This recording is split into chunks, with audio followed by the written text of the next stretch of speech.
नमस्कार दोस्तों। आज 1 सितंबर 2025 है और आज डिस्कशन करते हैं जो बाज़ार में एक हमें रिलीफ रैली मिली है, क्या ये कंटिन्यूशन हो सकता है या यहाँ से हम दोबारा एक डाउन साइड का जर्नी को स्टार्ट करते हैं। उससे पहले आपसे रिक्वेस्ट है, अगर वीडियो में कुछ इंटरेस्टिंग लगे और आपको कुछ लगे कि आपकी नॉलेज में इन्हेंस हो रहा है तो वीडियो को लाइक करें और चैनल को सब्सक्राइब करें। अब स्टार्ट करते हैं वीडियो को। और अगर हम देखें बाज़ार को, ये रैली आपकी स्टार्ट हुई थी ऑलमोस्ट 15 अगस्त के आसपास। तो वहाँ से आपने एक रैली करी, आपने 25,200 तक के 25,150 तक का एक मोमेंटम नीचे से ऊपर की तरफ को दिया। और 25,100 से अब 5 हाफ में, मतलब अगर आपने 10 दिन लगाए थे 24,400 से 25,100 पहुँचने में, तो आपने वो हाफ डेज़ में ही कंप्लीट कर दिया। बोलने का मतलब ये है, आपको 10 से 12 दिन लगे 700 पॉइंट की रैली करने में, और जब आप नीचे आए तो आपने 4 से 5 दिन में वो सारा मोमेंटम जो था, जो आपने जीएसटी के बाद बनाया था, जो कि 15 अगस्त को अनाउंसमेंट हुआ था कि जीएसटी रैशनलाइज कर रहे हैं और चीज़ों पे पॉजिटिव इम्पैक्ट पड़ेगा, बट एज प्राइस में वो नहीं दिखा, और जिस वजह से आपके बाज़ार में वहाँ से दोबारा एक गिरावट देखने को मिली और आप दोबारा 24,800 पे खड़े हो गए। अब समझने वाली बात यह कि आप यहाँ से 700 पॉइंट्स ऊपर से नीचे आए हो, तो कोई ज़्यादा नीचे नहीं आए हो, और नीचे की जर्नी शुरू हो सकती है। मुद्दा ये नहीं है कि और नीचे जा सकता है कि नहीं जा सकता। फ़िलहाल पॉइंट ये है कि क्या हम यहाँ से ट्रेड प्लान क्या बनाना चाहिए। आज के अगर हम प्राइस एक्शन को देखें, अगर हम ब्रॉडर मार्केट को भी देखें, तो आज की जो ब्रॉडर मार्केट है, आज की ब्रॉडर मार्केट में ऑलमोस्ट 1000 पॉइंट के आसपास रैली हुई है। तो देखो, अगर खाली निफ्टी और सेंसेक्स में पॉजिटिविटी रहती है तो हम ये बोल सकते हैं कि जस्ट एक ये शॉर्ट कवरिंग है या रिलीफ रैली है। अगर आपकी ब्रॉडर मार्केट और स्मॉल कैप और मिड कैप में एक मोमेंटम के साथ एक अपसाइड मोमेंटम आता है, तो ये एक तरीके से 2-3 दिन तक रैली सस्टेनेबल ऊपर की तरफ हो सकती है। अब मुद्दा ये है कि हमें करना क्या चाहिए। मैंने जैसे आपको व्हाट्सअप कम्युनिटी पे भी पोस्ट किया था कि मैंने अपनी लॉन्ग पोजीशन कैरी करी है। मैंने हाफ़ क्वांटिटी कैरी करी है, मैंने फुल क्वांटिटी से ट्रेड लिया था और हाफ़ क्वांटिटी मैंने बुक कर ली और हाफ़ क्वांटिटी मैंने कैरी करी है। मेरे पास मंथली कॉल है 24,500 की। अब पॉइंट क्या है कि कल कैसे इसको प्लान किया जाए।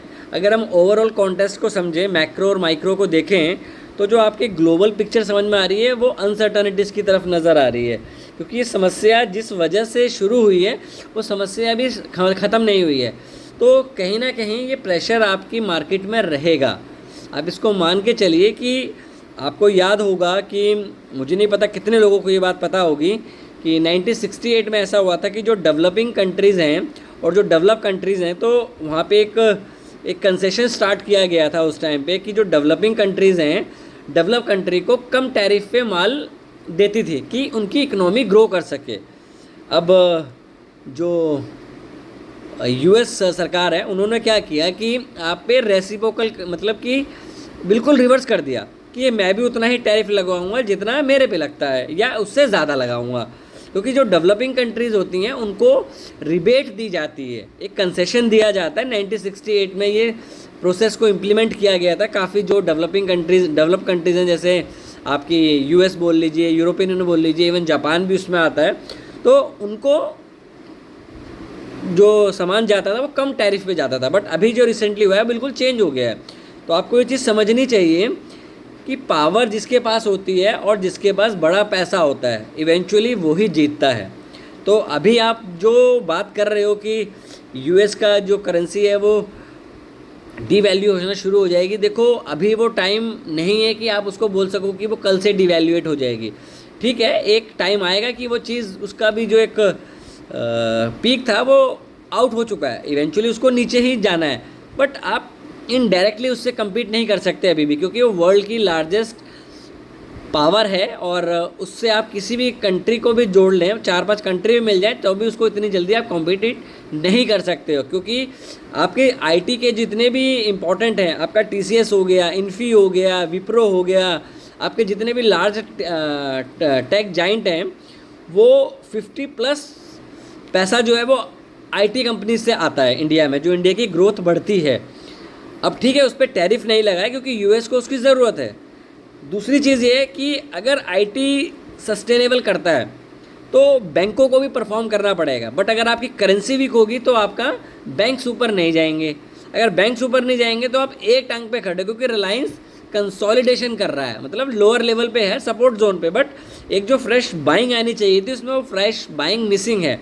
तो मेरे हिसाब से कल के लिए जो ट्रेड प्लान होना चाहिए, इस लेक्चर का मतलब ये है कि आप ओवरऑल बाजार के कॉन्टेस्ट को समझें। अभी आपने देखा क्रूड ऑयल में शार्प रिकवरी आई, 71 तक आया, अब दोबारा 66 के आसपास क्रूड ऑयल भी आ गया। डॉलर इंडेक्स आपका दोबारा नीचे की तरफ 97 पे आ गया है। तो कहीं ना कहीं बाज़ार में अनसर्टेनिटीज़ है, तो अनसर्टेनिटीज़ बाज़ार को हमेशा पसंद नहीं आती। तो आप रैंडमली सोचो कि अब कल से ये अगेन ताबड़तोड़ बाइंग शुरू हो जाएगी, वो अनलाइकली है, और अनलाइकली ये चीज़ें इतनी जल्दी परफॉर्म नहीं करती हैं। तो ये चीज़ें बड़ी इंपॉर्टेंट है समझना बाज़ार में कि कल अब हमारा प्लान क्या होना चाहिए। उसके लिए अगर हम चीज़ को देखें तो यहाँ से आपकी ऑलमोस्ट 800 की डाउन साइड हुई है, तो यहाँ से 50% भी मान के चलें तो आप 24,800 का एक आपका हडल बनता है, 24,700 24,800 के बीच में। तो जो कल आपको ट्रेड प्लान डिसाइड करना चाहिए कि अगर निफ्टी 24,000, मैं एक बार अपनी वैल्यूज़ बता देता हूँ आपको कि ट्रेड प्लान कैसे बनेगा। देखो, अगर निफ्टी 24,525 से ऊपर है तो हमें बाइंग का ट्रेड इनिशिएट करना है। अगर 24,500 से नीचे है तो हमें शॉर्ट का ट्रेड इनिशिएट करना है। एक सिंपल भाषा में समझने की कोशिश करते हैं। 24,525 से ऊपर है तो हम बाइंग इनिशिएट रखेंगे। अगर 24,525 के नीचे ट्रेड करना शुरू कर देता है तो हमें एक शॉर्ट का ट्रेड लेना चाहिए और स्टॉप लॉस लगाना चाहिए 24,560 का। एक जनरल ट्रेड प्लान की हम बात कर रहे हैं। और इसको अगर हम स्ट्रीमलाइन करें तो 24,550 के नीचे आपकी डाउन साइड दोबारा शुरू हो जाए, क्योंकि अगर अब की बार ये जो आज का लो टूटता है, क्योंकि आज का आपका लो और ओपन सेम है, तो अगर ओपन और लो ब्रेक होता है तो आपको एक डाउन साइड जर्नी मिलेगी जो आपको हो सकता है 24,200 या 24,000 के भी दर्शन करा दे। हमारा मुद्दा इतनी दूर का सोचने का नहीं है, हमारा इम्पॉर्टेंट पॉइंट है लर्निंग का कि हमें कल क्या करना है। तो कल क्या करने के हिसाब से अगर निफ्टी जिस लेवल पे क्लोज हुआ है उसी लेवल पे खुलता है और पहले 5 मिनट का हाई निकालता है तो हम बाइंग करेंगे, और हमारा पहला टारगेट होगा यहाँ से 24,690 का, और दूसरा टारगेट होगा हमारा 24,740 का। अगर वहाँ पे फिर कंसोलिडेशन करता है तो हमारा मैक्स टारगेट होगा 24,790 का। इससे ऊपर मुझे नहीं लगता कि बाज़ार कल जाने की कोशिश कर सकता है। दूसरा इसमें मुद्दा ये हो सकता है कि अगर हम कहाँ पे खुलते हैं, अगर हम इस रेंज के यहाँ खुलते हैं 24,560 से 24,620 के बीच में खुलते हैं तो हमें कंसोलिडेशन मिलेगा, और कंसोलिडेशन बेस जिस साइड को ब्रेक होती है, ब्रेक से मेरा मतलब है कि अगर 24,560 पे हम खुलते हैं तो हमें ये एनालाइज करना है कि बाज़ार वहाँ पे स्विंग हाई बना रहा है कि नहीं बना रहा है। अगर बाई बना रहा है तो लोअर का स्टॉप लॉस रखेंगे, मतलब 24,525 का लो स्टॉप लॉस रखेंगे और बाइंग करने की कोशिश करेंगे। अगर बाज़ार खुलता है 24,560 से 24,520 की रेंज में तो कोई ट्रेड नहीं करेंगे। रिपीट कर रहा हूँ, अगर बाज़ार 24,560 से 24,525 की रेंज में खुलता है तो हम ट्रेड नहीं करेंगे, वहाँ से ऑब्जर्वेशन करेंगे कि वो ऊपर की जर्नी को निकाले। अगर वो 24,525 560 की रेंज में रहता है और 24,560 को निकालता है तो हम 24,525 का स्टॉप लॉस रखेंगे और ऊपर का जो टारगेट लगाएंगे वो आपके हाई का टारगेट लगाएंगे। 24,650 तक निफ्टी जा सकता है। अगर हम बात करते हैं अगर 24,525 के नीचे ब्रेक करता है तो हम शॉर्ट का ट्रेड लेंगे और हमारा जो स्टॉप लॉस होगा वो 24,560 का होगा और हमारा जो टारगेट होगा वो 24,432 का होगा।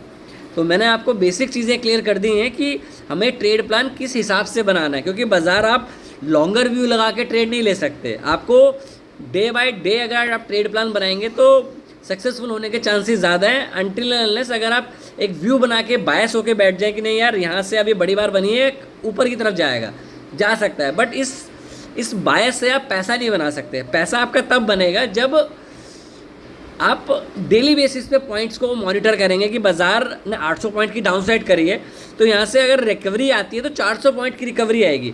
जब वो लेवल होल्ड करेगा देन वी डिसाइड कि हमें नेक्स्ट चांस क्या लेना है।